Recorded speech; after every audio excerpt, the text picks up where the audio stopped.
It's the morning after the drama between EFCC and Yahaya Bello. I'm sure that Nigerians are going to walk with puffy eyes because they were awake watching the series that is our law enforcement agencies versus a former governor in Nigeria. Well, we're looking at what the details of this story are, as well as other stories. I am Olive Emodi. Good morning and welcome. And of course, I am Osaoge Ogbawa. Thank you for joining us. And as always, I'd like to encourage everyone to be a part of the conversations that we have.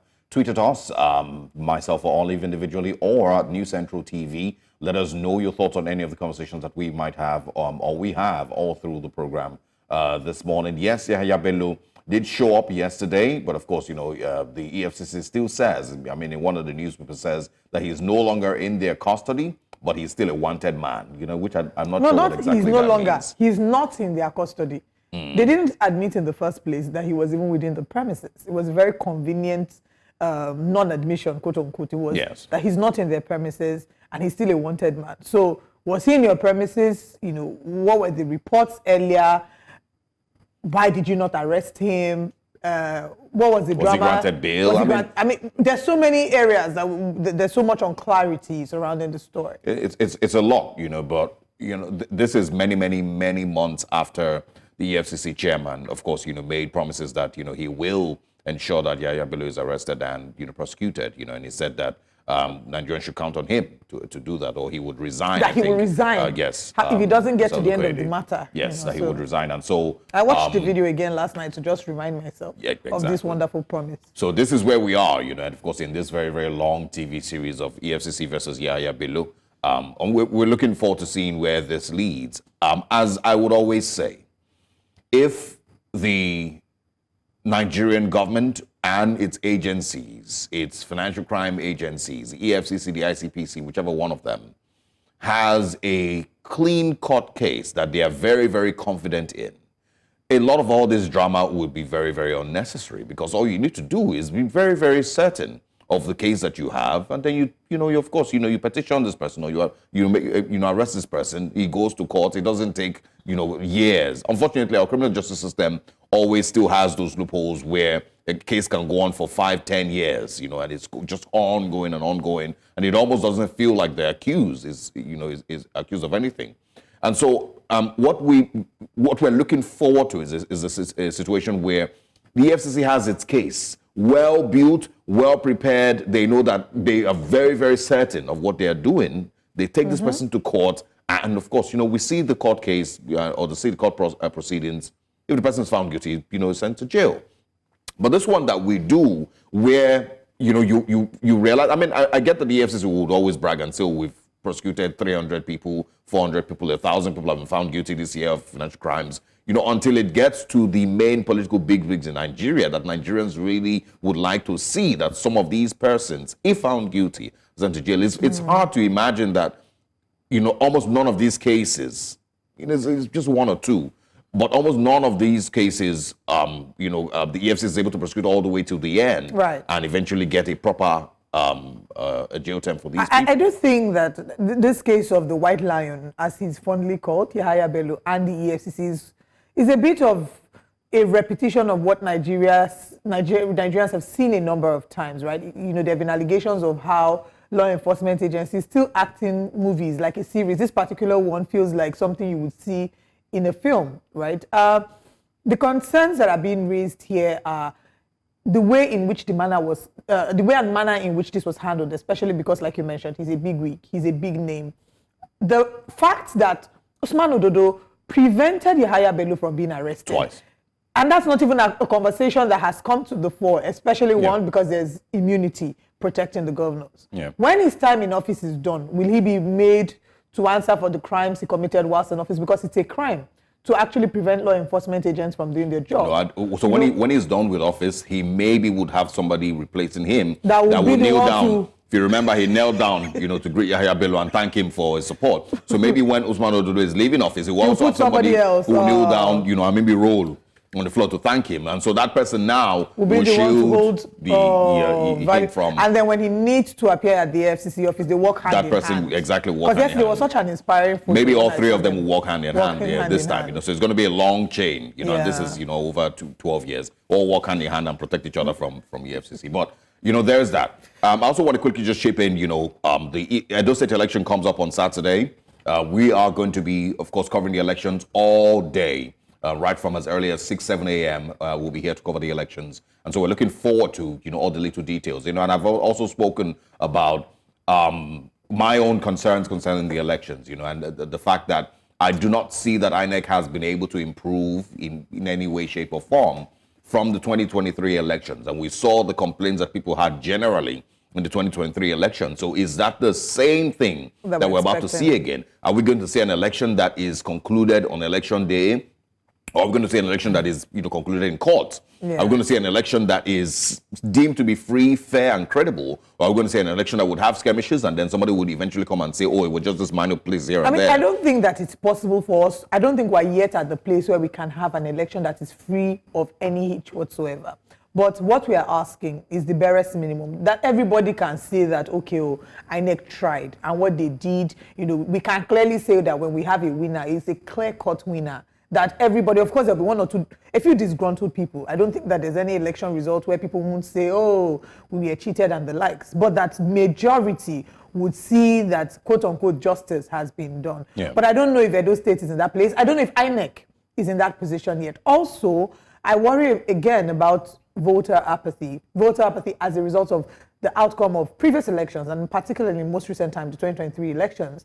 We talked about the poll conducted by CJID and how they expected, 71% of people expected that there will be violence in the elections. The number of people, I can't remember the exact stats, that didn't think the elections were going to be free, fair, and credible. Yeah. There have also been statements that have been credited to the governor of the state saying that it's going to be a do or die affair, yes, regarding the elections. And statements like that just fuel anxiety in the hearts of the people. If I were in Edo State, I would be concerned to go out to vote if I hear statements like that, because I'm hoping that it's not something that we employ and manipulate thugs to perpetuate violence on the day. But again, there hasn't been a lot of improvement, in my opinion, between 2023 elections and where we are today. So it's expected that it will be pretty much the same picture. Well, 35,000 cops that have been means almost nothing. Means almost nothing.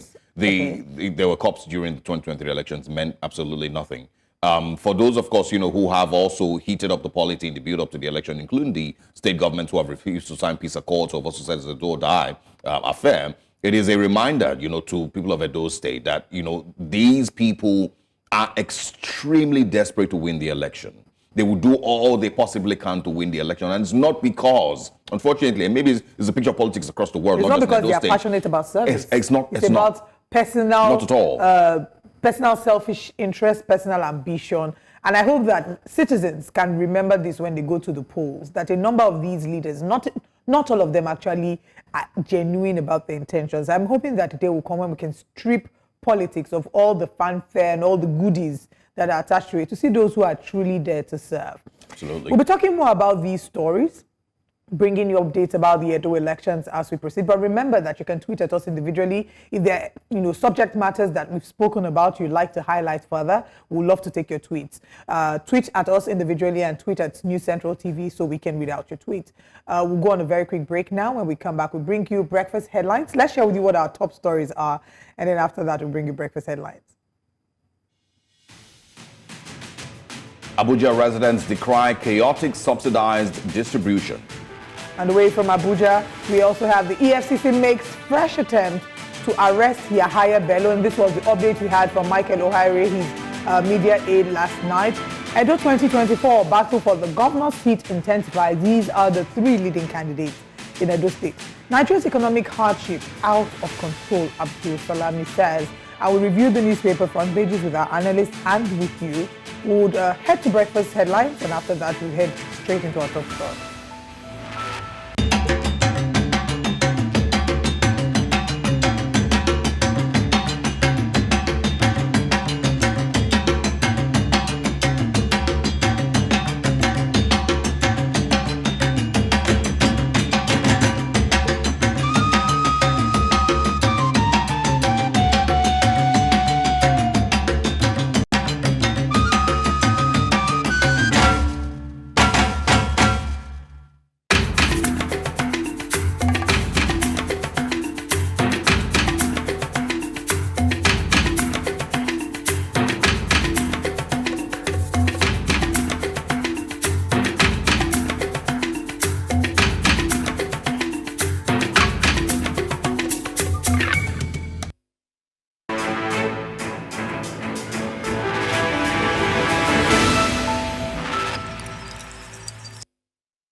We begin breakfast headlines in West Africa, Nigeria, where the Economic and Financial Crimes Commission, EFCC, has denied the arrest of the former Kogi State Governor, Yahaya Bello.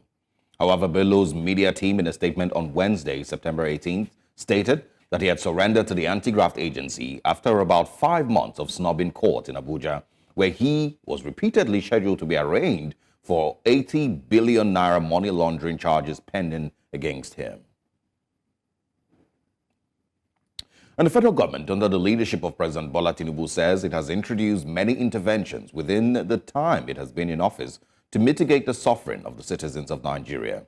At a sensitization program in Umuahia, organized by the Federal Ministry of Information and National Orientation on the theme, Sensitizing the Citizenry on Federal Government Intervention Programs, the representative of the Minister of Information, Glory Abiakam, enjoined citizens to ensure they access the various interventions of government.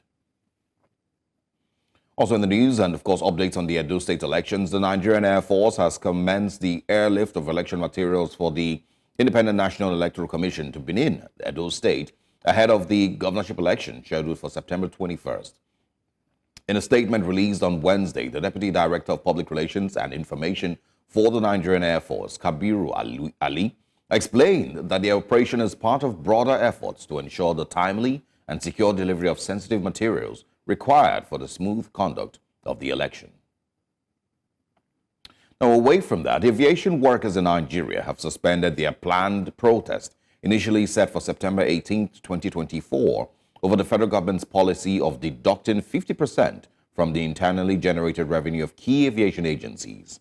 Last week, aviation unions expressed frustration with the government's refusal to reverse this deduction, which affects the Nigerian Civil Aviation Authority, the Federal Airports Authority of Nigeria, and the Nigerian College of Aviation Technology, also the Nigerian Meteorological Agency and the Nigerian Safety Investigation Bureau.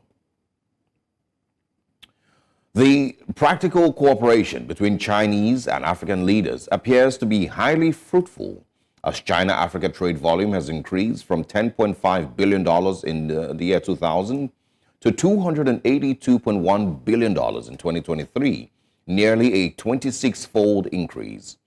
On September 5th, Chinese President Xi Jinping announced in his keynote speech at the opening ceremony of the FOCAC Beijing Summit that bilateral relations between China and African countries having diplomatic ties with China be elevated to the level of strategic relations, and that the overall characterization of China-Africa relations be elevated to an all-weather China-Africa community with a shared future for the new era.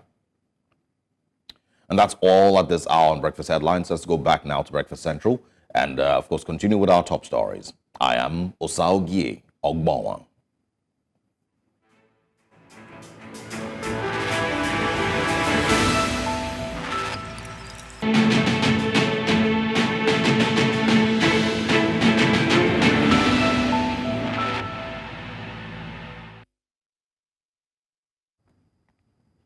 Controversy has surrounded the reported visit of former Kogi State Governor Yahaya Bello to the Economic and Financial Crimes Commission, EFCC headquarters. Bello's media team claims he honored the invitation, while the EFCC denies this, stating that Bello remains a wanted person. According to Bello's media office, he visited the EFCC voluntarily to clear his name, following consultations with his legal team and associates. However, the EFCC countered that Bello was not in their custody and is still wanted for alleged 80.2 billion naira money laundering charges. Now, the EFCC has filed 19 charges against Yahaya Bello, his nephew, Ali Bello, Dauda Suleiman, and Abdusalam Hudu for money laundering offenses totaling 80.2 billion naira. Joining us is the Executive Director, Sterling Law Center, Deji Ajari. Good morning. Thanks for joining us. Yeah. Okay. Good morning. Thanks for having me. All right, I think we should first of all just provide some clarity as to what happened yesterday. The Yahaya Bello media team say that he simply went there to clear his name. I don't know if it's that easy to just walk into the EFCC, clear your name, and then go home. That's what they are saying. The EFCC, of course, is also saying that he's still wanted. And of course, he's not in their custody. He's still a wanted man. Make some sense out of all of what happened yesterday for us, please. Honestly, I am just as confused as you are. The entire saga is becoming quite embarrassing, really. And for me, it's beginning to look like the EFCC is quite unserious, really, with prosecuting this matter. First, if you have declared Bello wanted, and there is already a warrant of arrest for him from the court, and if indeed Bello was in the EFCC premises as alleged by his media team, then the EFCC should have picked him up. There is nothing like clearing his name now. At this point, I think they've gone beyond the stage of investigations. There is already a charge filed in court. Presumably, the EFCC already has its proof. If that is the case, then there is nothing to clear with EFCC. Anything Yahaya Bello needs to clear right now is at the courts. The case is sub judice. So, for me, it appears like it's something fishy is going on, and it is actually happening between Yahaya Bello and his team and the EFCC on the other side. Because I can't understand really why Yahaya Bello would walk into EFCC and walk out a free man yesterday. There is no basis. He should have been arrested, and it would not be about clearing his name. It would be about presenting him to the court to let the court know that the person whom the court ordered to be arrested for evading, for avoiding coming to court to stand trial all along has not been found. I think usually when that happens, the courts will basically go into trial and, of course, order the remand of the victim or grant him bail on terms that the court deems fit. So what happened yesterday is basically a justification for those who all along have been saying, oh, the EFCC and the EFCC chairman have basically been playing to the gallery, and that there is nothing that will come out of this entire trial.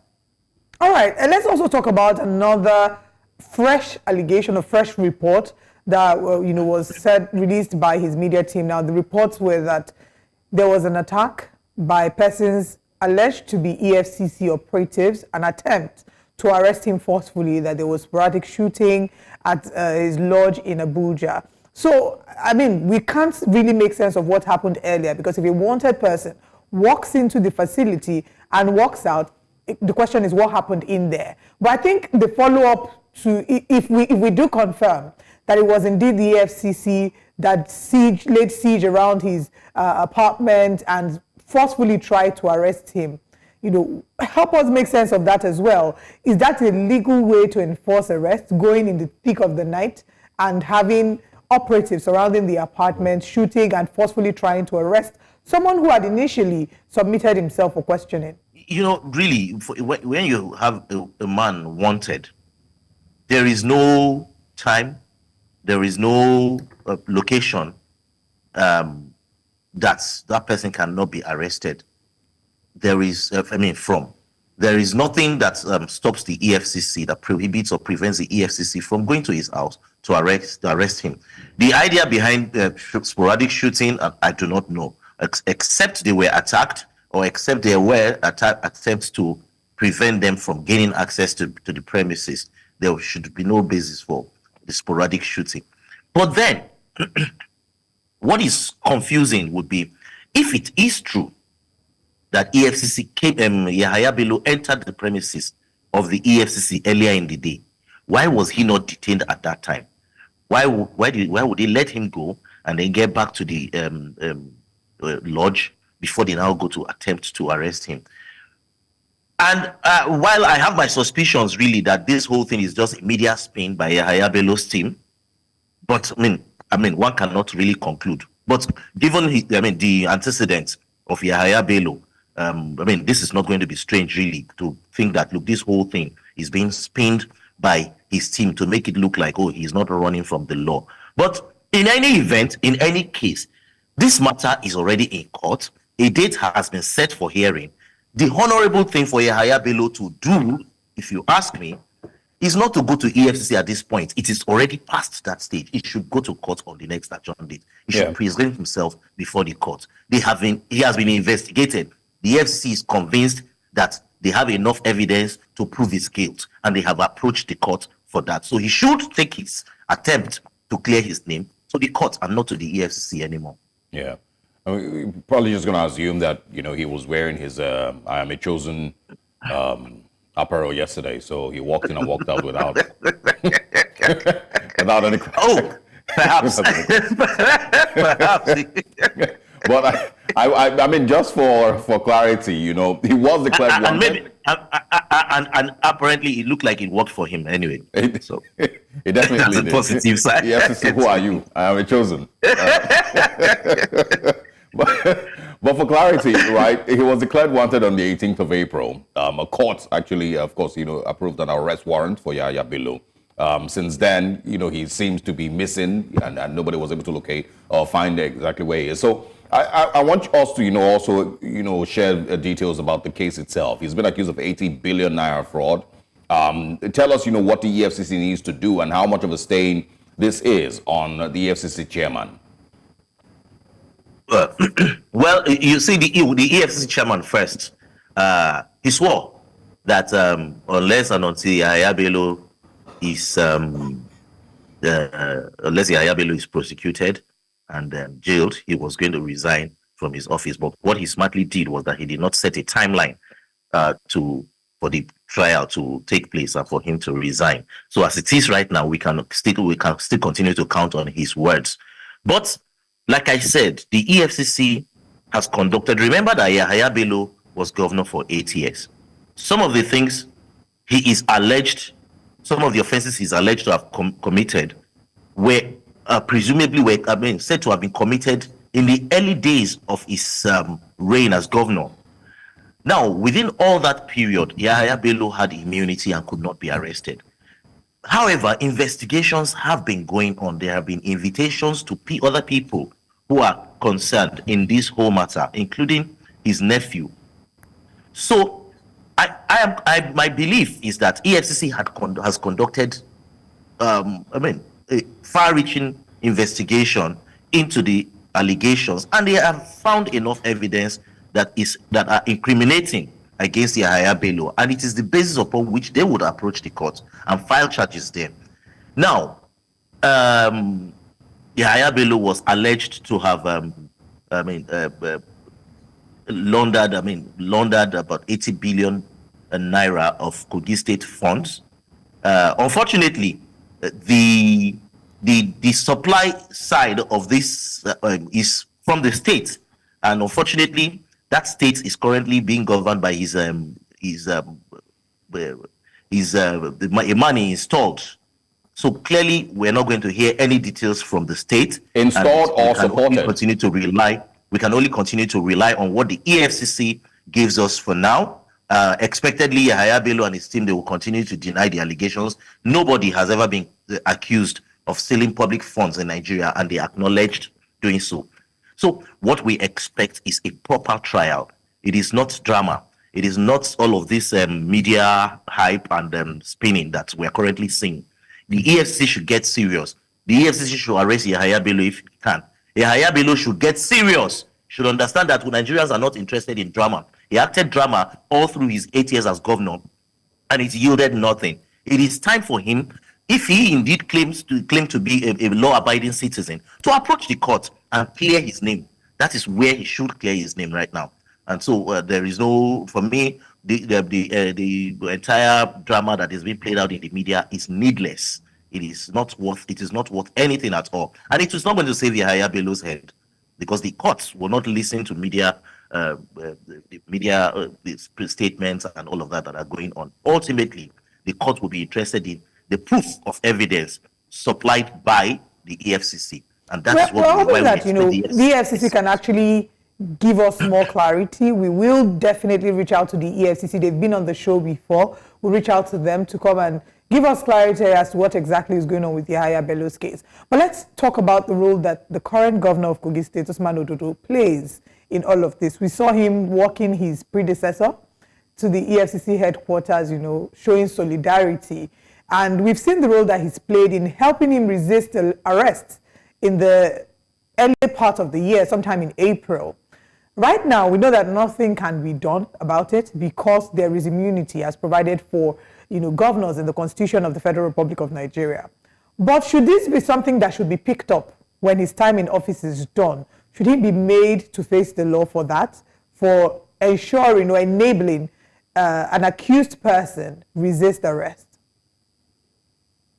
Yes. Alaji Ododo is behaving like a houseboy, and that is what exactly he is. I'm sorry to use that word, because he was installed by Yahaya Bello to protect his interests. I understand that, but he's not taking his cue from other governors. I mean, he's not the first person who is going to succeed his boss in office. We've had other governors who were basically installed by their predecessors there. But I mean, a time comes when a man stands on his own. He does what is right, what is indeed right for the state. Now, Yahaya Bello's trial is none of his business. It is not an official thing. It is not something that he is supposed to concern himself with as governor. That is Yahaya Bello's private business, and there is no basis for attempting to shield Yahaya Bello from facing justice for his actions while he was in office. I think while we may say yes, or indeed he has immunity, I had recommended to the Kogi State House of Assembly before that impeachment proceedings should be commenced against Usman Ododo, because a prima facie case has been made out against him that he was shielding a wanted person. That is an impeachable offense. So what the Kogi State House of Assembly should do, if they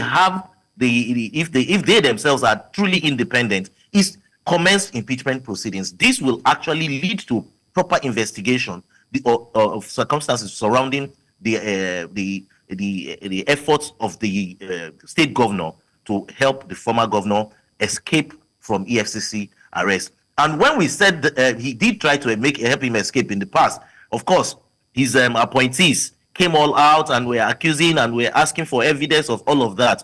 But today, the fact that he followed him to EFCC is actually full and conclusive proof that those allegations are true.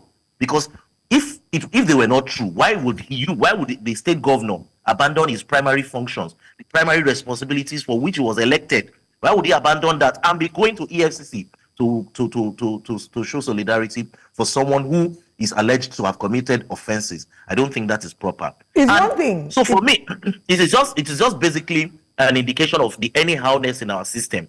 Because indeed, if Kogi State people would stand up and demand that this whole charade should stop, it will stop. The governor is an elected public official. His trips, his visits, his entourage are all paid for from the public coffers, and so they should not be wasted on frivolities like going with Yahaya Bello on solidarity visit to the EFCC. Is there anything in this whole conversation that is shocking? Because I mean, this is the same EFCC that goes on regular night raids to hotels and nightclubs, and arrest as many people as they want. How does that same EFCC struggle to arrest just one person? And also, how is someone who has been declared wanted still having police protection? Still, having police aides around him? How is that a real situation in any part of the world? There is nothing in this whole thing that is making sense. Absolutely. Nothing is making sense. First, from the very beginning, you declare someone wanted. There were policemen around him. That prevented the EFCC from accessing him, from arresting him. Then today he walks into the EFCC office and walks out, and he's not detained. And you say he's a wanted person. Really, it calls to question on the effectiveness of the EFCC. And like I said, there are those who have expressed. Okay, seems that our network, we're having a bit of network challenge. We hope that we can wrap up the conversation. But yes, the EFCC and Yahaya Bello drama still unfolds. The allegations leveled against Yahaya Bello are for misappropriation of funds belonging to Kogi State government to the tune of 80.2 billion naira. This matter is still ongoing. He's been declared wanted by the EFCC, so he still is a wanted person. But I think another big question is, where is Yahaya Bello in this moment? We can't really say what it is. His media team had released a statement that persons alleged to be EFCC operatives stormed his apartment last night in Asokoro and shooting sporadically and attempting to forcefully arrest him, even though he had earlier on submitted himself for questioning. So it's what exactly is the drama that's going on? Our guest is back with us. We'll have you wrap up your statement. You were answering his question earlier regarding Police the protection, police for protection. someone who's declared wanted.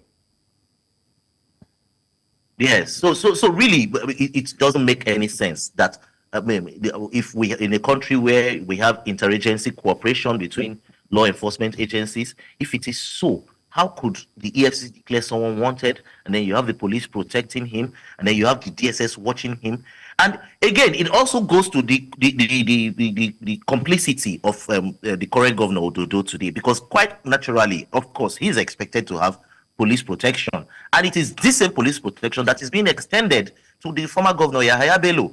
And of course, you do not expect the IG of police to withdraw the protection of the current governor just because they want to arrest Yahaya Bello. That would lead to a different controversy entirely. That would lead to a totally different drama. And of course, knowing how the Yahaya Bello team is, you can be sure they are going to spin it into some sort of conspiracy theory again. And so it's quite mind-boggling, really. But well, it is Nigeria, and this is what we have. But one can only hope that the EFCC is truly committed and is working in cooperation with other agencies to ensure that this one suspect does not escape justice. Well, I mean, on paper, Olive. Well, earlier when you were answering the question about Usman Ododo's role in all of this, you had said that not the exact words, but that the right-thinking House of Assembly will do the needful because it's probably something that should be an impeachable offense. It's one thing to say what should be, it's another thing to say what will be. Having stated all that you've stated, do you think that the House of Assembly will take all of that into consideration and review his position as governor of the state? Oh, absolutely not. The state's House of Assembly is an appendage of the executive. It has no mind of its own. It will not work or do anything that is contrary to what Ododo or Yahaya Bello wants. So you can expect that that will not happen. The only way the State House of Assembly can be pressured into be doing the appropriate thing is that the people, the citizens of Kogi State, stand up and make these demands and make them strongly.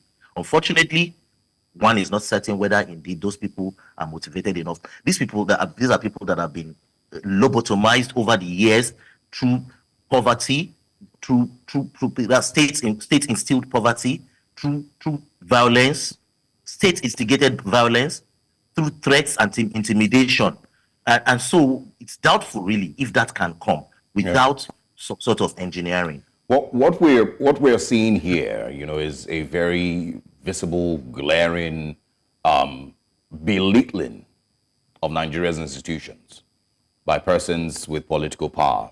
It's as clear as day, that these institutions are not strong enough to function when there's political might, from a few persons. Would you expect that the current administration, led by, of course, President Bola Tinubu, will, of course, in a bid to not let this be a stain on his administration's strengthening of institutions? I know that they didn't necessarily campaign with the fight against corruption, but would you expect that the federal government, as it stands, would look at this issue and, if it is to give the regular marching orders that they normally give, but at least say something to ensure that the EFCC and the Nigerian police and the criminal justice system is not belittled the way it is currently being done? Do you think the president really cares? I don't think so. I'm sorry to say. I really don't think the president is concerned about the effectiveness of the institutions. And I say this based on facts that are available. First, this matter, this saga has been on for close to 7 months now. Not once has the president made a statement for or against. Not once have we heard the president condemn all of the whole shenanigans that have been going on between the law enforcement agencies, the police, the EFCC. Not once have we heard him make any statement. As asking Yahaya Bello, who coincidentally they belong to the same political party, and who coincidentally was also an aspirant under his political party in the last election. Not once has the president asked him to go and let justice be done, and given him assurances too that the proper things will be done and that he will not be maltreated by the agencies. But I'm not convinced that the president really cares about the public perception of these agencies first, I am not sure that the president is also concerned, in fact, about the effectiveness of these agencies. And really, if you also ask me, are there any tangible efforts that you can see on ground that are geared towards actually reforming these agencies? None, absolutely none. So really, I do not expect anything to come out from this government with regards to strengthening these institutions so as to make them more effective. I do not think that's going to happen under this government. Would wait on the EFCC's explanation. There have been allegations, counter allegations. We hope that we can get some form of clarity and clarification from the EFCC. Thank you so much for your time with us this morning. We look forward to having you again. Thank you so much for having me again. All right. As we move on from this conversation, we will head to Edo State to look at the gubernatorial elections that draw near. Yeah. Now, of course, all 17 political parties participating in the poll are slated to end their campaign today. According to the Independent National Electoral Commission, INEC, a total of 2,249,780 registered voters have collected their permanent voter cards, PVCs, in the state, representing 85.57% of the 2,629,025 total registered voters in the state, leaving 379,245 PVCs, representing 14.43% uncollected. The Nigerian Air Force and AF yesterday commenced the airlift of election materials for the Independent National Electoral Commission, INEC, to Benin, Edo State ahead of the elections. Joining us this morning is the Deputy Director of Publicity at the Independent National Electoral Commission, Adenike Tadese. Good morning. Thank you very much for joining us. Thank you for having me. Good morning. Good morning. It's good to have you again. So please speak with us about the plans that have been made so far by INEC. The Daily Post does report that the All Progressives Congress, APC, in Edo State has written to the Independent Electoral Commission, and we'll talk about what the details are regarding that shortly. But first, let's talk about the preparedness on the part of INEC. How ready is INEC for the September 21st elections? Thank you very much. I want to say that we are fully prepared. But let me quickly say this. Like you said the other time, you said 17 political parties. We are having 18 now. 18 political parties, not 17. Because we have NRM, that is the National Rescue Movement, which could not file in the nomination on schedule when we rolled out the notice of election. So they had to go to court, and the court ordered INEC to put them on the ballot paper. So they are also contesting. So we have 18 political parties that will contest for the all-cycle governorship election on 21st September 2024. Now, let me now quickly run through the level of preparation towards the conduct of the election, just like we have said. But now, you have just said it that, like I said the other time, we have 13 activities on the schedule and timeline of our activities. So today, we are going to implement the 12th one, because we have already done 11. So the 12th one will be implemented today. And which one is that? That is the campaign of the political parties will have to stop by 12 midnight, today, 19th September 2024. So that leaves us with the 13th one, which we usher in the D-Day of the election on the 21st. So the collection of the PVC, you have just said it, the number of those people that have collected, which is very, very appreciable. That makes us know that people are fully ready for the conduct of this election. So 85.57% of eligible registrants who have also collected their PVCs, meaning they are ready to go out to conduct the election on Saturday. Now, accreditation. We have also accredited observers that will observe this election. So we have domestic and international observers. For domestic, we have accredited 124. And for international, we have 10. So they will in turn deploy 1,836 observers across the state that will observe the election. Also, media accreditation, we have done that. We have 114 media organizations that will deploy 721 journalists that will cover this election, because without accreditation, not just any journalist can go out on election day to cover the election. So the accredited ones that have collected their tax, because you are taking the tax to Edo State now, they have collected, those are the ones that are eligible to come out on election day to cover the. So we also have accredited thousands of agents, represented candidates and political parties that will also come out to represent their parties on that very day. Now, for readiness assessment, let us know that we are fully ready. Some days ago, the Honorable Chairman of the Commission, Professor Mahmoud Yakubu, and his team, they went to Benin City in Edo State to see what level of preparedness they have. And we also conducted what we call mock accreditation exercise. You might want to know what do we mean by that. Mock accreditation is for us to test the functionality of our beavers. That is the bimodal voter accreditation system that we are going to use on election day.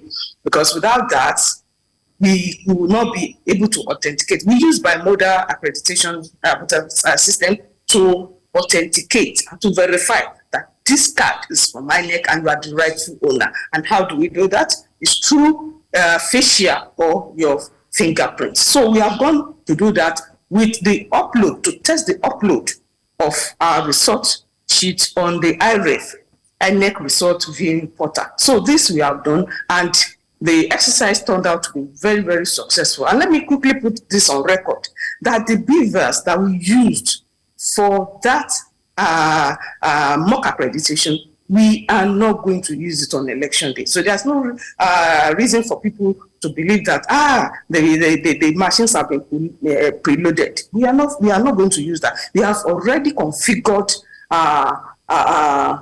what do you call it? The beavers that we will use. So we are not going to use that. So then the chairman also with the IGP, they conducted what we call enlarged stakeholders meeting. The political class are there, the political parties fielding candidates, they were there, the candidates too, they were there, the CSOs were there, the media. So they were able, the chairman of the commission was able to tell them our level of preparedness, and the IGP as well was able to give them the assurances that in terms of security, they should be rest assured. They should not fail to come out on election day. So he has already told us that the police, their agent, their security people, they are going to deploy 35,000 personnel, officials that are going to man this election, and also 8,000 will also be deployed from their sister agencies, the NSCDCs, the armed forces. All right. It would seem, I mean, from all the explanation that you give, I was still going to probe even further. But it would seem that the INEC is doing its part to be adequately prepared for the elections. But I want us to talk about the allegations that the APC has made against INEC. There have been allegations that 3 staff of the electoral umpire, that's HOD operation, Inoyegeni Frank Ogbise, the head of ICT Lawrence Akan, and the electoral officer EO of Akoko Edo local government area Blessing Suleiman are conducting plots to thwart the will of the people of the state. So yeah, there have been allegations of plans to manipulate the elections. I want you to help us maybe clarify or debunk that, or whatever the answers you might have to give regarding that. Our people say all sorts of things, but it is the onus lies on us as INEC to really verify, to investigate what really transpired. And I want to say that INEC is doing that. And even there are some things that we are doing underneath to ensure that we have a free and successful election. So for this stuff that you have just mentioned, INEC is looking into that to see what transpired and what to be done. And in due course, before the conduct of the election, you'll see the outcome of that. That's what I can say. The election is in 2 days. So if there's allegations that are this strong, how long are we expected to wait before INEC does its own investigation and does what must be done? You don't need to wait for long. Just give us some time. INEC, we know what to do. That's what I want to say. We know what to do, and we have been doing that. So I don't doubt. Yeah, I don't doubt that. And of course, I'm sorry that I'm having you repeat yourself, but my point is that the election is in 2 days.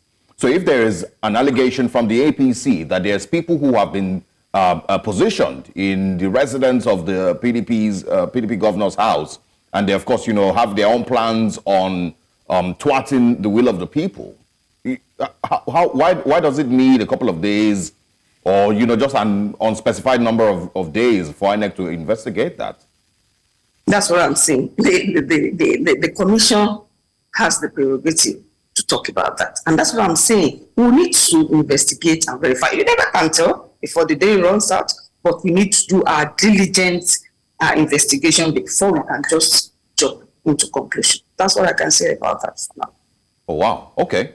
The last time you were here, I think 2 days ago, I brought something up, that you said you weren't at liberty to speak on. And that is, once again, the complaints that political parties had that the resident electoral commissioner for Edo State election, or Edo State rather, is cousins with the Honorable Minister of the FCT, Nyesom Wike.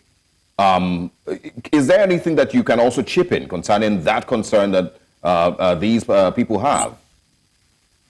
Thank you. I will still say the same thing. I cannot chip in anything. I cannot chip in anything for now. So because I told you the other time that I don't have that mandate. So not until the commission comes out.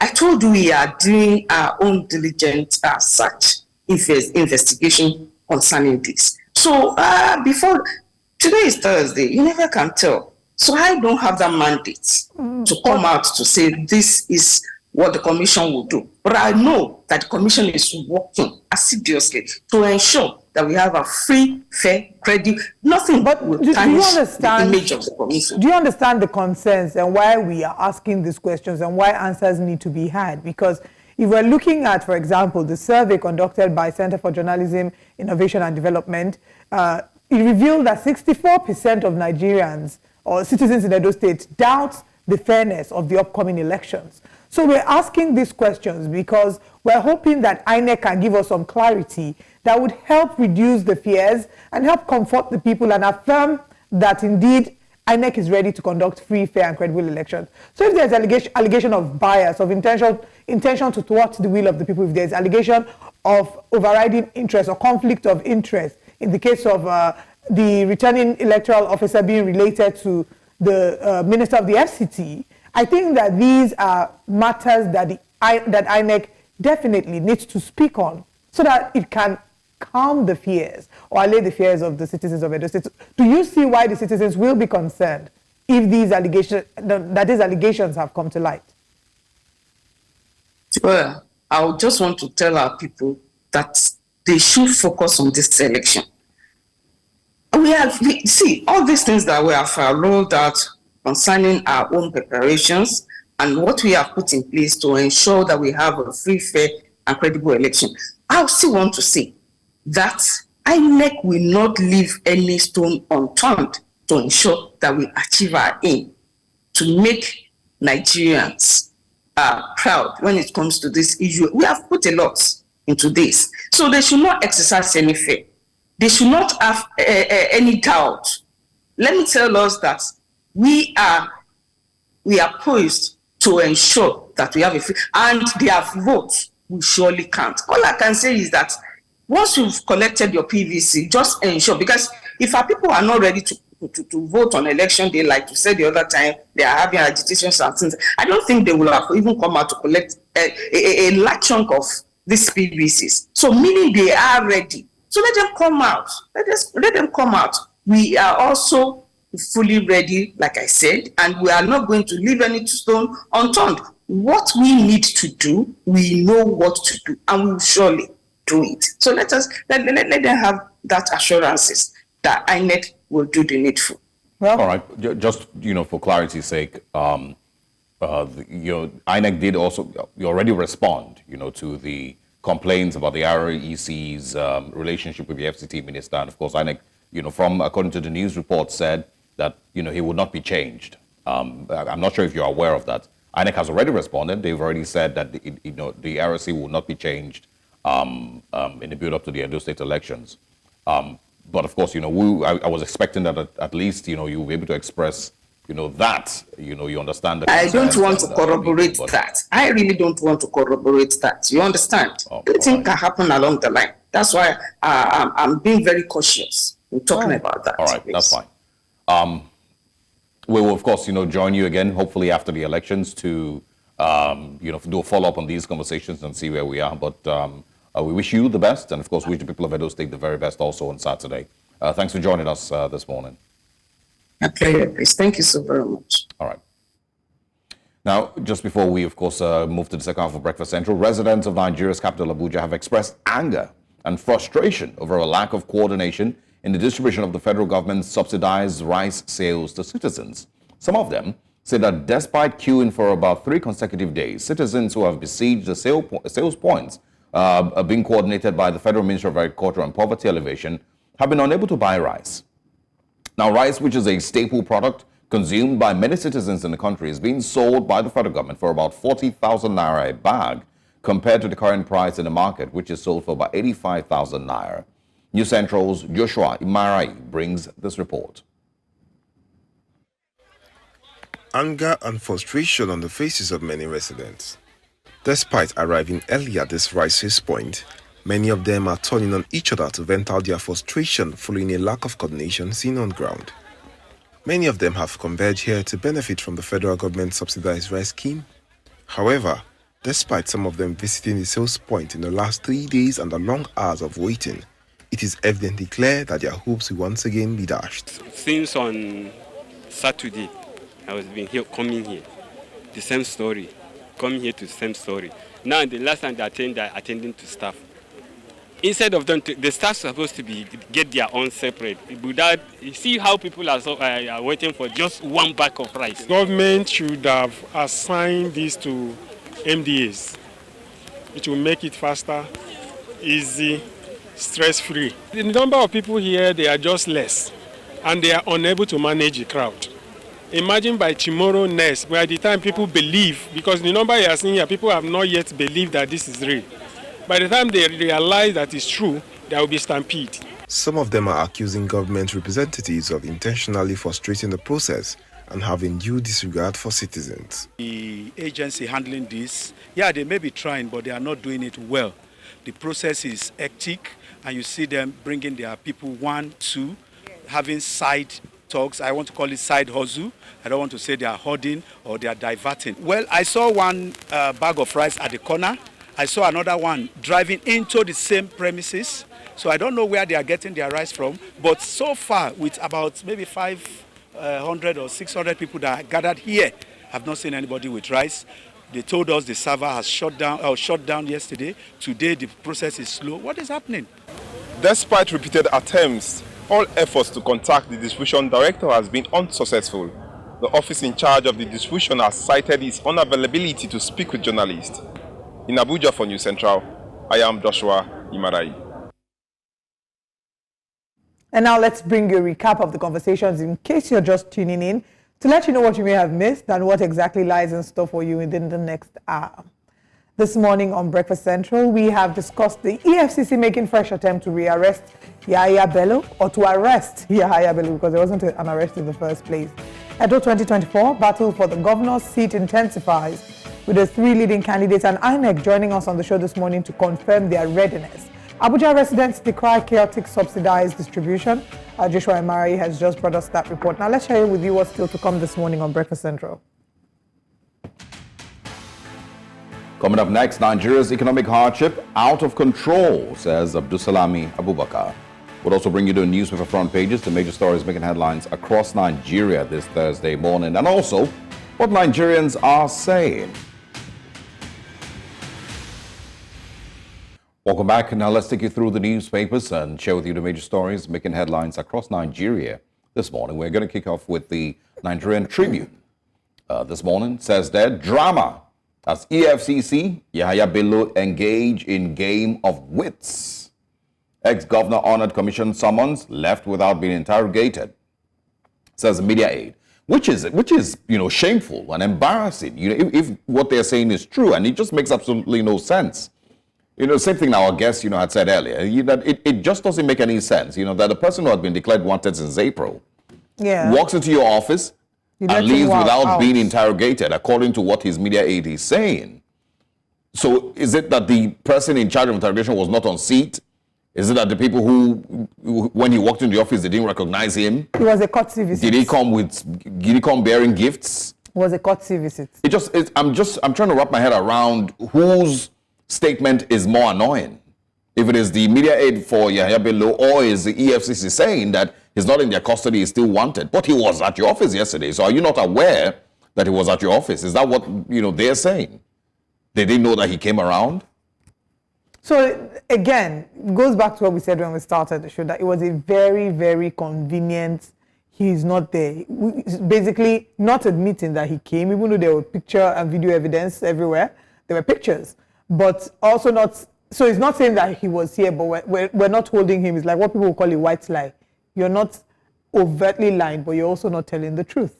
Yeah, but again, it's really just to understand which of the explanations is more infuriating. Is it the EFCC side or is the media aides? It goes on to say he's not in our custody. He remains a wanted man. Again, I don't know who's more annoying here. Police arrest 3 suspected Yoruba Nation agitators in Osun State. Sanu Nasu issued 3-week ultimatum threatening indefinite strike over unpaid 4-month salaries. Earth tremor in FCT. Federal government constitutes probe committee. Amid boycott threats, blame game, Kwara, Sokoto orders ready for Saturday's local government polls. We are 100% in support of Damagum, PDP, NWC, says Sheyi Makinde. We can also find on the Nigerian Tribune this morning, Edo election, PDP, APC in final showdown. I'm not sure why the Labour Party is not mentioned here. Military has presidential mandates to ensure free and credible polls, says CDS. And also, federal government's policies on assault responsible for petrol price war between Dangote and NNPC, says the NNPC Limited. Final story we can take this morning. UI students step up crowdfunding to avoid dropping out.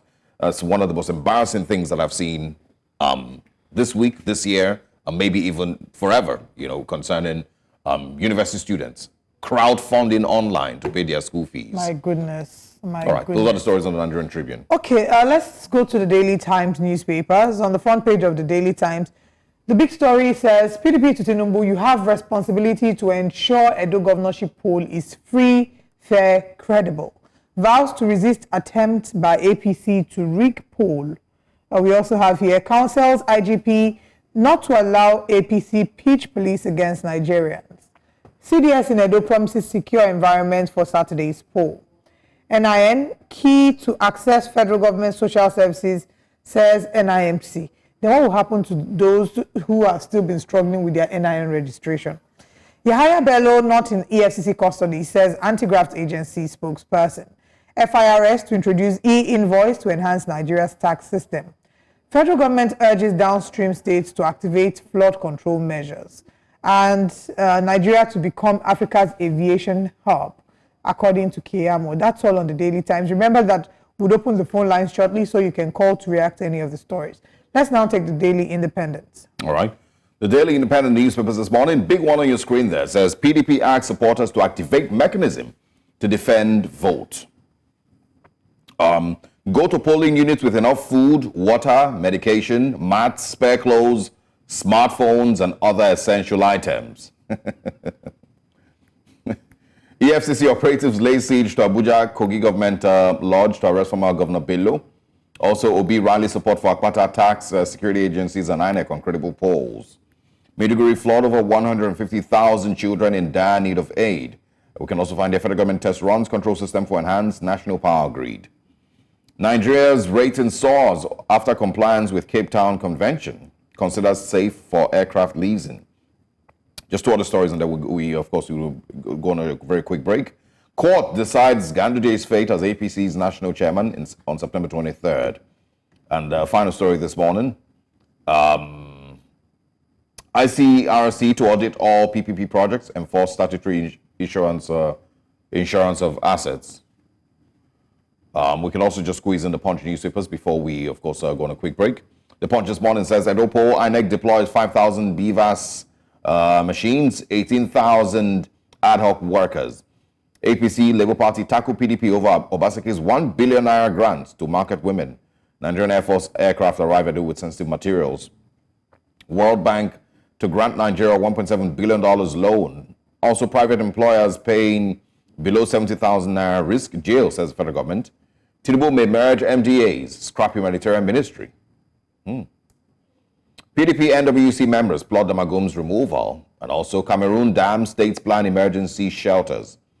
Final story this morning, Yahaya Bello EFCC besieges Kogi government lodge.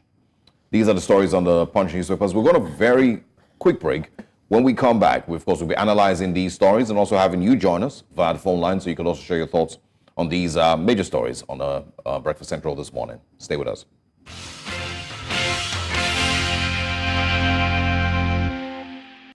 Welcome back. Now we're joined this morning by public affairs analyst and publisher of CKN News, Chief Chris Kehinde Nwandu. Please, you forgot to add the double chief. Double chief. Double chief. Chris Kehinde Nwandu. Diopa, it's good to have you, sir. One of Umokobo in Imo State. I love it.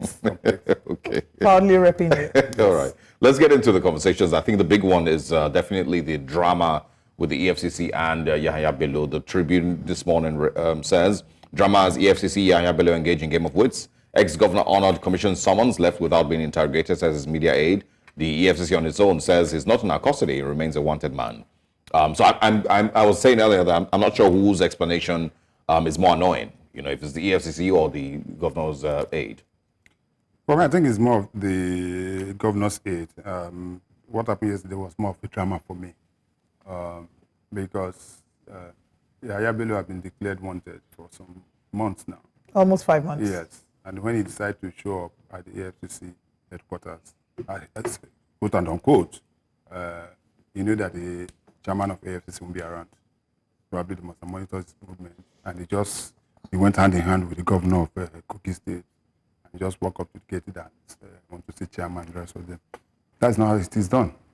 If he's going to, in fact, if they weren't quote unquote foolish in their way of that, remember vividly what happened some years back when Ayo Farisha was declared wanted or was invited by EFCC. He went to EFCC with a T-shirt. Here I am. You remember? You go back. You go back and check that. For goodness sake, if Yahaya Bello goes to formally present himself to EFCC, he cannot be detained more than 2 days. We've seen so many people, so many former governors and the rest of them that were invited by EFCC, and after some time they just took they are walking around the whole place. So my question is, what is all this drama about? For goodness sake. Then the later they say, oh, he was asked, they asked us to go. Then later in the night, about 9, they start issuing another statement that, that EFCC about evading Kogi State Governor's Lodge at Asokoro in Abuja, and they want to access. So is that not then the EFCC in a way to be blamed? Because what was all that drama for? He came to you in the daytime. Okay, the EFCC chairman is not around. Shouldn't there be others? Can't the anti-graft agency function without the chairman actively being in office? You know, is there no way that they can get orders, especially because it's not like this is some hush-hush matter. This person was declared wanted, came to your office, you did the investigation, he walked back out, or no, they didn't even do any interrogation according to the reports by the media aide. You walked away, then in the night, you're going to see... you are following the narrative of the media aides of the governor. Have you heard from EFCC? EFCC has said that is not in their custody. That is their... So what I'm saying in essence, for goodness sake, if Yahaya Bello is going to make himself present, he was declared publicly that he's wanted. If he's going to make himself available, then he has his media aides. Why didn't they announce by yesterday that he was going there? So they are far better. This is just drama. What I'm saying in essence is that he knows the right thing to do. He knows the channel through which to do it. All this one that he's just doing and just is, let him present himself to the EFCC. And don't forget that a court of competent jurisdiction has EFCC to declare him wanted. He has cases in court. Do you believe when the EFCC say that for the past almost 5 months they have no idea about it? For now, I believe EFCC. Okay. For now, I believe EFCC. And let us please, let us not derogate our security agencies and graph agencies and the rest of them and follow certain narrative of politicians. This young man that is new EFCC, with all sense of humility, I can give some slack. He has been able to deliver in certain within the last few months. Some other people will just negate this thing. After Yahaya Bello is so powerful in the APC, you've forgotten what he did before the president came in and all the things he was doing. So this is not just about grandstanding. What I'm saying is that let Yahaya Bello make himself. How come that he has been running from hater skater for the past five months or 6 months instead of doing the needful? So that is, for me, the EFCC is not an execution ground. It's not an execution parade ground. It's not a military ground where they execute. A formal invitation extended to him several times. He didn't show up. He has to go to. He started from Kogi court until he got to the High Court. Probably, I think the Court of Appeal and the rest of them, where he was asked to present himself. So he knows what. If they haven't arrested or whatever this month, he should just find his way to the EFCC and present himself and let them interrogate him. And as I said, you can be rest assured that within the next 48 hours, 72 hours, he will allow to go home. He will. So all this drama, they should say what is I'm more concerned now, and which I was talking off camera, is that Nigerians are going to feed. All these Nigerians are dying of hunger. That is what is of more concern to me. People are being attacked on a daily basis. I'm talking of fuel is rising to what? I don't know how you guys have been coming to office. I'm lucky I use a Toyota. Yeah, I'm telling you. I buy and the Toyota can manage itself. Yes, so that is that's the issue. To even enter an ordinary boat now to get you know how much it is? Really expensive. So very expensive. So those are the issues for me. It's not one governor that is one overfed governor that is being. He should make himself presentable. Well, again, if I did mention this earlier, that I feel like this is also, once again, a very embarrassing, even if it's not the first time, it's happened so many times, so Nigerians are probably used to it. So it's a very embarrassing moment, in, once again, the EFCC's long history. And I hope that they're able to do what they need to do, to redeem their image, because this is a huge stain on the EFCC's Let image. me tell you, if such, and that is where at times I blame the government of the day, if somebody like that has been declared wanted, it will take the concerted effort of all security agencies, no longer EFCC now. The office of the NSA should be able to come in. If the DSS, it should be a coordinated thing. This guy is not just, if you know that EFCC is not, because it is not the EFCC that is at stake now, it's Nigeria as a nation. I make us a laughing stock in the Committee of Nations, if you understand what I'm trying to say. Yeah. So those are the reasons. So I think that you should, everybody that has, that makes it possible for this guy to be able to turn his name, because what we're trading is a precedent. That is in law, that's what we call precedent. If you allow this to go the way it's going, subsequent governors in the next few years, when you invite them, they continue to go about this drama. And the end of it all, why my own is that why is the governor of Kogi State taking over? Because he believes he has immunity. Well, I mean, whilst I hear you, yes, it's concerted efforts on the part of all law enforcement agency. I do think, I mean, and it's the narrative that we've seen, that the EFCC does also have a role to play because it was within your grip. And beyond that, we've had the EFCC come on the show to talk about the plans and the investigation, and even assuring Nigerians that this matter will be one that will be seen to the end, especially because the EFCC is an agency. Have you seen the video of him? Yes, I did. The pictures. The pictures I saw. Yeah. Did you? Because let me tell you, as I said, this is more of drama. He has already put his media team in place. They have already have their statements ready. They've already started driving the narrative. That is not how we go about enforcement. Let's move away from Yahaya. I mean, there are other pressing stories that I think that I'm hoping that we'll have time to take. I want us to look on the front page of the Nigerian Tribune. There was a story that Osage had highlighted earlier that I want us to talk about. UI students step up crowdfunding to avoid dropping out, as authorities insist payment portal closes tomorrow. There's UI students, there's Lagos State boarding students whose fees have been increased from 35,000 to 100,000 naira, and their parents had to stage a protest. In fact, school was meant to resume on the 15th. The government sent them a letter on the 14th that school fees, boarding fees has increased from 35,000 to 100,000. In a country that boasts negatively, because it's not a positive boast, of over 18 million out of school, children, and our education sector is really struggling. It's a worry what this would mean and what this looks like. Yes, it is. Have you also asked yourself, the the one that was set up by the government. Which one is that one that they are giving out? Nel Fund. Nel Fund. This thing. Haven't you seen the controversies surrounding that? Where the students have been saying that they've not been paid, so many of them have not been paid, they've not received their alert and the rest of them. But coming down to what you say, it is only in this part of the world that we try to make education elitist. It's not the way it's supposed to be. In other parts of the world, they try as much as possible to subsidize education because that is where your future lies.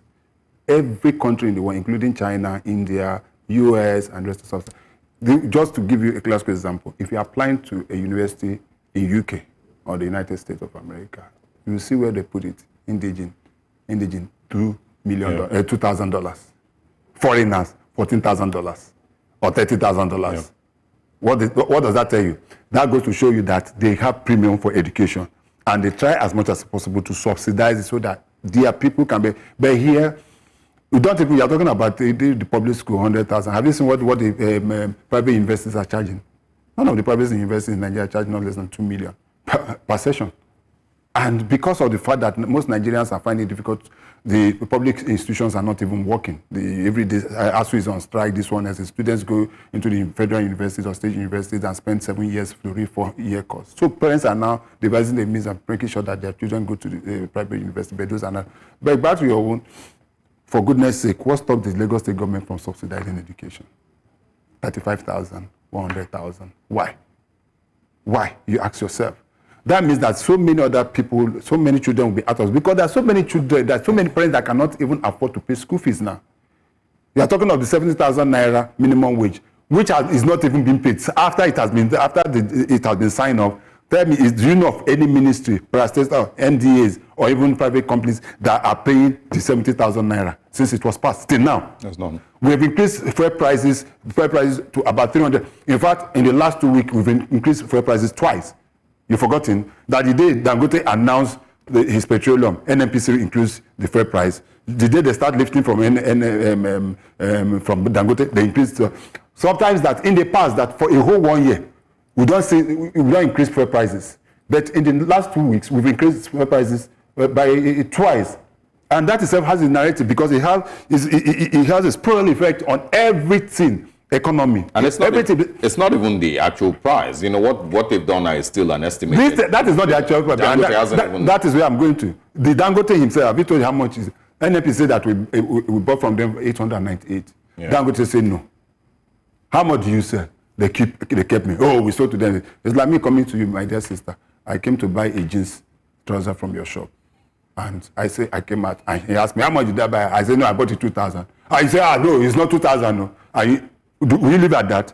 Won't you tell him that, no, I sold it to him at 1,560 naira. That is your own naira. But when you leave your hand, then there is a trust deficit within this. And that is what is happening now. Because we don't even, but the most annoying part of me is that NNPC, that has 4 refineries, that has about 150 kilometers laid down pipe, that has over 50 depots across Nigeria, is now running and shining and now becoming a distributor. Oh. Is it not shameful? Yes. They have forgotten the issue of their refinery, and now they take glory and say we are pricing price for Dangote. Is it not shameful that a country that produces crude oil does not even have the capacity to even refine, and nobody is talking about, and then NPC is blowing, I bought it at, are not ashamed to even be measuring that thing, and we are buying petroleum from, because NNPC is a competitor to Dangote, NNPCL.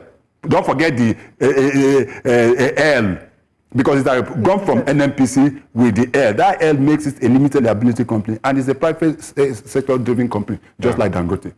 All right, quickly, Edo State elections, PDP APC in final showdown. Military has presidential mandate to ensure free, fair, credible polls, CDS. This is on the Nigerian Tribune, top left of the Nigerian Tribune. But of course, you know, the election's in 2 days. The PDP had complained that the resident electoral commissioner is a cousin to Nyesom Wike.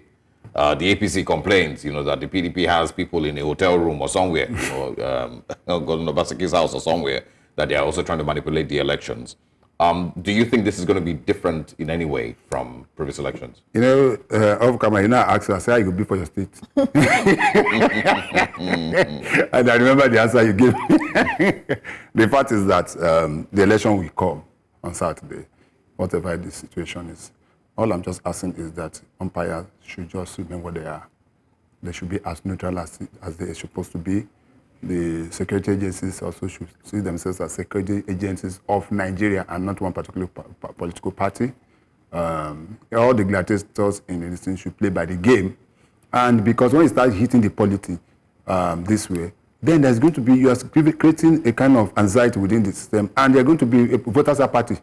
Because if people know that, realize that if they go out to vote, and their lives may not come back with their lives, some of them will just remain at home, as we normally do, start playing football, watching television, watching News Central, and do other things rather than just go out to vote. Yeah. So what the parties should be more interested in now is making sure that they bring down the tension and try to galvanize their supporters together. But it has come to seem that it is going to be a matter of who has the bigger set of arms, guns, ammunition, cutlasses, and the rest of them. That is the impression I'm being given in Edo, and that in itself is not good enough. And yes, as you rightly mentioned, PDP had come out to say that their supporters have been arrested and the rest of them. The governor come to say it's going to be a do or die. It was the last time I heard do or die was during the Obasanjo's regime. But the governor is come to say who they do or die, who is doing, who is dying. I think we should be very, very careful, because anything that we do, and you know that Edo State is very central within Nigeria and the South. Yeah. It is a bridge between the Southwest and the Southeast, sort of. So if anything happens within Edo State, then it's going to other parts of the country and going to feel the heat. So I am just pleading with the gladiators. They finished their last rally was yesterday. I remember that Labour Party had theirs. I saw P2B in Benin. The PDP had their, the APC had their. Those are the three front runners. Not that I think there are about 19 political parties, but these three seems to be the forerunners. And I just once again plead with the federal government, with the state government, the local government, and all the gladiators in Edo State to make sure that this election is free and fair. Well, once it's free and fair, for goodness sake, all of us will see it, and there will be no complaint. Absolutely. Of course, quick issues in the PDP as well. There seems to be calls for Damagum to step down or some of that sort. And there are those who are supporting him. Yeah. Makinde says we are 100% in support of Damagum, PDP National, NWC, the National Working Committee. They earmark for, this one's another conversation. I don't know that we have the time for that. Earmarking 41 billion naira for Ibadan airport upgrade. Let's not go into that. But no, let's talk about PDP. PDP is a house divided within itself. And it's just like Chin Hasebe said in his book, Things Fall Apart. When things fall apart, the center definitely cannot hold. And that is what I think. And I think that by now they would have gotten their ass together. What we have for PDP now is an interim arrangement. Okay. I listened to the chairman of the PDP Governors Forum, Governor Bala Mohammed of Bauchi a few days ago. And he made a very critical, and he said that position, based on the arrangement, is supposed to be for the North Central. Because the man that left, was the one that was causing problem during the presidential election, the former national chairman. He's from North Central, and he has not seen out his term. That by their own constitutional arrangement, that whoever is taking over from him is supposed to also be from North Central. So that the current person is not from North Central, that they have had that on. So they are going to have their convention meeting where they intend to. So meaning that Damagum as he is just holding forth. But Makinde coming to say support, you know where it's coming from. Makinde has always been a very close ally of Nyesom Wike. You remember the four governors or whatever they call themselves? G5. The G4 or G3 or whatever they call themselves before the election. So but the PDP should be able to get his ass together. Yeah. Because what we need at this point in time is a credible opposition to put the current government on its toes. And if we're not able to do that, then we're as good as this thing. Opposition has been taken to the cleaners. Labour is neither here nor there. Nigerians that come out to protest are now being found. They are being charged for treasonable offences. Then you ask yourself, who will speak for you and who will speak for us? So the PDP should remove their selfish trait. But one of the papers, I don't know which one, but the one that is a big worrisome now is that the Rivers State, what is happening in Rivers State? Information coming in is that the Rivers State governor has asked his aides, the local government caretaker committee chairmen, to move to another political party. And they started picking their palm yesterday. which means that the election, local government election coming up in the next few weeks, that they're going to contest under another political party. And that in itself is going to change the dynamics of politics in Rivers State. Very, very interesting, but good days ahead of us. All right, thank you very much. CKN, Chief, or High Chief rather, or Double Chief, is it? Double Chief. Double Chief. High Chief, Double Chief. Chris Kennedy, wonderful stopping by. Thank you very much. This is how we do. This is how we do it. This is how we do it. I'll give you 3. Although you're not yet a chief. Have a wonderful, my dear sister. Have a wonderful day. You as well. Thank you. All right. Stay with us this morning. We have more conversations coming your way on Breakfast Central. Don't go anywhere.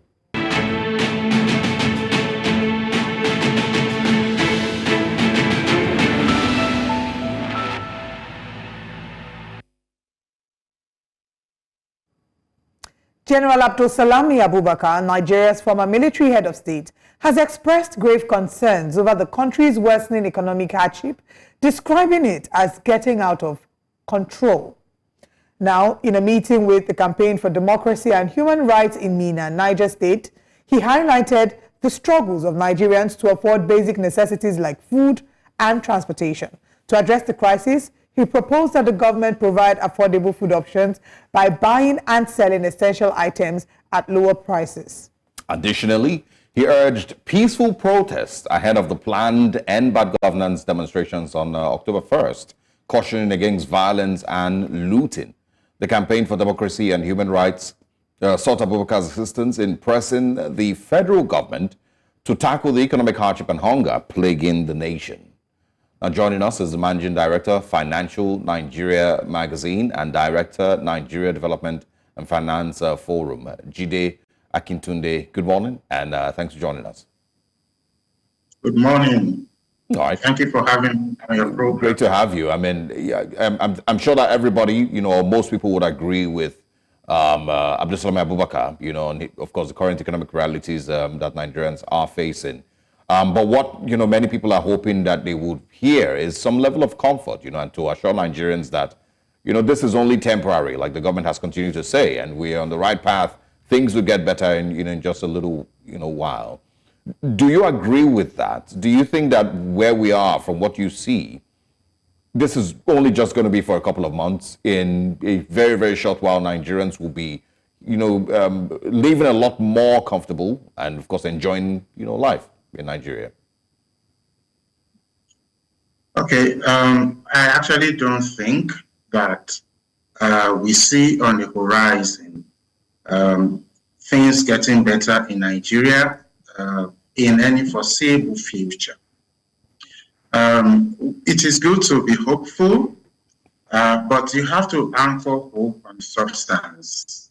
And when we look at the substance that we have seen in terms of economic governance in Nigeria, it just doesn't rise to the level that should assure that what we have seen in the past 1 year plus will lead to a good place. In fact, it is the opposite that we're seeing. Hardship has continued to intensify, even as the government has continued to intensify the policies that are causing this hardship. The place to start, of course, and something that everybody can relate to, is the price of petrol. So when the administration came in last year, it immediately announced that there would be an increase in the pump price of petrol through the removal of subsidy, and the price increased by nearly 300%. And we saw the inflationary impact of such a policy. I mean, it was swift and it was devastating. But what we have seen is that that increase was not a one-off increase. Since June 2023, we have continued to see the upward movement in the price of petrol. And so you would ask yourself, if the hope was that that initial increase would settle the system and put the system on the path of sustainable progress, so what has happened? What's the reason why we have to increase the price again. And even this month alone, I think that we have had about 2 increases. So the truth of the matter is that the policy anchor and what the government calls its economic foundational policy, I argue that they are wrong. The removal of subsidy on petrol was wrong. The floating of the naira was wrong. And as long as we continue to drive forward with these type of policies, the hardship will intensify and it may indeed get out of control, just as the former head of state, General Abdulsalami Abubakar, had said. So that is where we are. The key problem is that the government is running on policies that would only lead in the direction that it is leading now, which is disruption, instability, and of course, extreme poverty for the people. So just to clarify with you, you say that both policies that in a way kick-started the journey to where we are, that both policies are wrong. Do you mean that they are wrong in terms of they should not have been implemented at all, or maybe they were wrong because it was wrong timing for implementation? Look, the right economic policy must be properly contextualized. Okay, so you cannot just define a policy as being good when, for instance, it does not fit properly in the context that it was introduced. So, so on that basis, the policy was wrong, and you can quibble whether it is based on the timing, but if you look at the effect that it has produced, you will definitely know that it is wrong. Now, one other area that people have talked about was whether there was enough competence in actually driving through the reform agenda. Now, that's another context that people have to look at. When we don't have enough competence in terms of policy making, and then and of course, in terms of governance, and then you introduce reforms that are very, very drastic, reforms that if you don't coordinate them very well, reforms that if you don't calibrate their impact on the economy and on the people very well, they will be like devastating blows, on the people and on the economy. This is what we have seen. Now, we've talked about fuel subsidy removal for so long. There was only once that I thought that maybe I should countenance that argument of removal of the subsidy.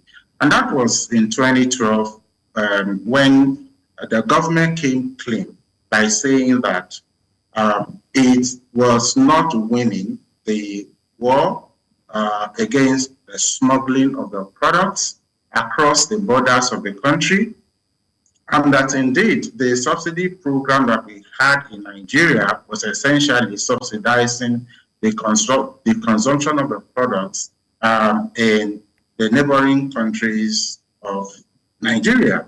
So I thought that at that time, with the government being quite open to say that we cannot win this argument or this war on the basis that the state capacity is stressed to be able to do this. So I thought that, okay, maybe that honesty was important and it could help to pivot policy in a more effective direction once we ended the subsidy. But of course, we saw what happened. It's the government at that time could not pull through the policy, and we saw the retention of the subsidy on petrol. Subsequently, I thought that even at the basic level of openness, with Nigerians about the program, and more important, what exactly is the consumption level, and what is the financial outlay that the country has to deal with in terms of funding the program. Nobody knows. Year in, year out, we saw maybe during the budget making, a certain amount is set aside for subsidy. Before you go halfway through the year, you find out that the said amount on the program, has doubled, has tripled, and so on and so forth. So when you have a problem like that, you require a very, very studied approach to solving it. So let me give you an example. Okay. So I want to buy, let's say, a vehicle, and the price tag on it is 70 million naira. And then I checked my pocket and I found out, my bank account, and I found out that I only have about 35 million naira there. And so I cannot afford a vehicle that will cost 70 million. But then later on, I then researched and found out that car was actually overpriced in the car shop that I went. And that in actual fact, this car actually sells for 30 million naira and not 75 million. Yeah. Unfortunately, Mr. Akintunde. So all of a sudden, you found out that now I can afford it. Yeah. Okay. So just hold on. Okay. All right. Unfortunately, because of time, we may have to wrap up the conversation here. But you've painted a very, grim picture of where we are and where we're headed. I don't know if the Nigerian government and its advisors, how they interpret it different, but only time will tell. We would like that you join us once again, hopefully in the near future to, of course, once again, talk about some of these things and other economic policies of the government. But for now, thank you very much for your time this morning. Thanks for sharing with us. We, of course, wish you a very brilliant day ahead. All right. Thank you for having me. Thank you. Absolutely. All right. Well, you've just heard from Mr. Akintunde on his views concerning Nigeria's economic policies and where we are, what hope we have in the future. But let's also share with you what Nigerians are saying on many other important issues.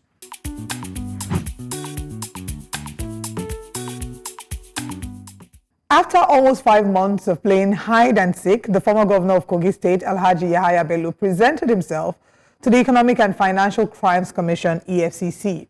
Reports have it that he walked into the EFCC headquarters in Abuja, accompanied by his mentee and successor, Mr. Usman Ododo, the current governor of Kogi State. Oh, what a beautiful show of solidarity, showing that an ex-governor doesn't always have to fight the current governor to maintain political structure. They can always work together. Remember that in April, Mr. Usman Ododo was alleged to have shielded Yahaya Bello from an arrest by the EFCC in line with an order of Justice Emeka Nwite of the Federal High Court, Abuja.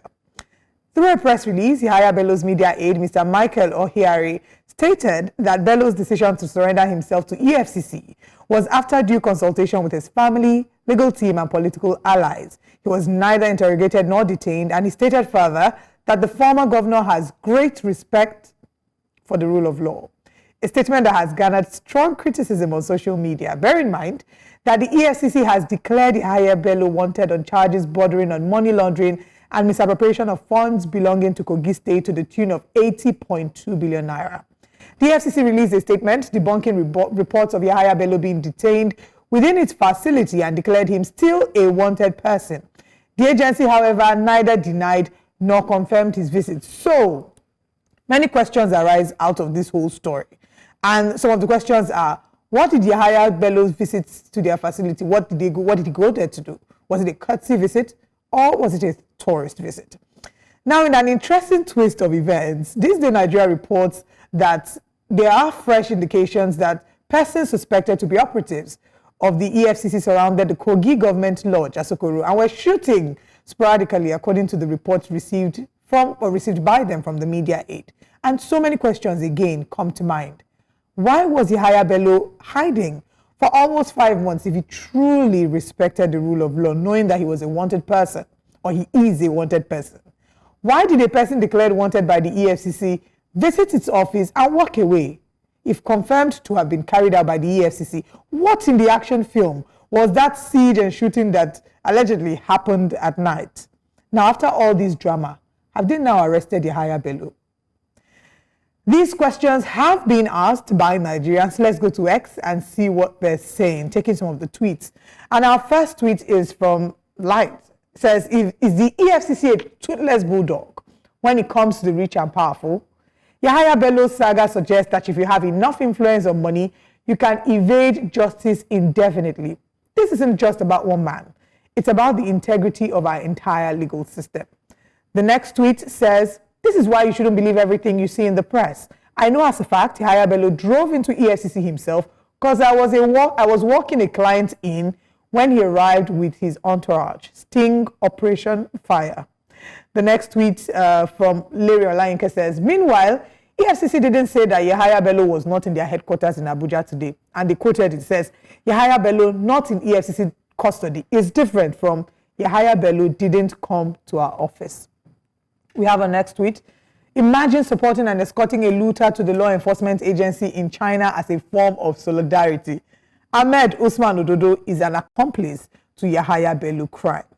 And this one says, propaganda for propaganda. You remember the social media term, aura for aura, steez for steez. So yeah, propaganda for propaganda.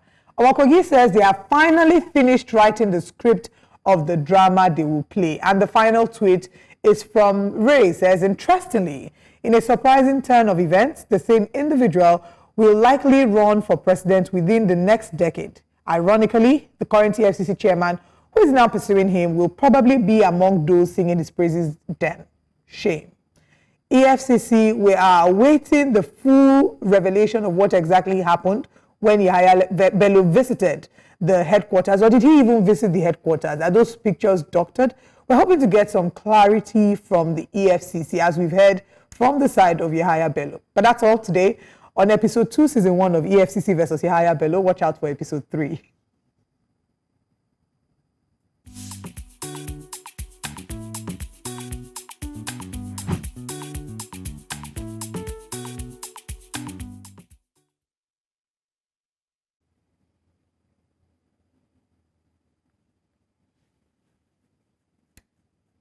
And of course, very well delivered by Chief Olive Emodi, sharing what Nigerians are saying. But of course, the main questions, like I asked earlier, is I'm not even sure who's more embarrassing in this situation, if it's Yahaya Bello's media team or it is the EFCC. But but the EFCC at this point has more responsibility on its shoulders to ensure that it does not continue to rub itself in the mud with all this drama concerning Yahaya Bello. Good luck to it. It's time for us to go, and of course, we'll be back here again tomorrow morning. But let's quickly share with you what comes up later today on News Central Television. 10 a.m. West African time, join us for Jasiri. At 3 p.m., we bring you News Central now, and at 10 p.m., join us for the news tonight.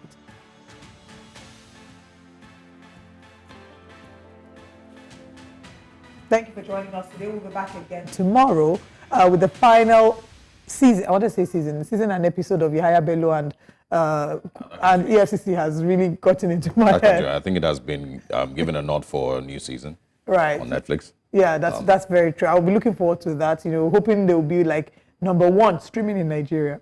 We'll be back again tomorrow. I am Olive Emodi, and I am Osaogie Ogbawa. See you tomorrow.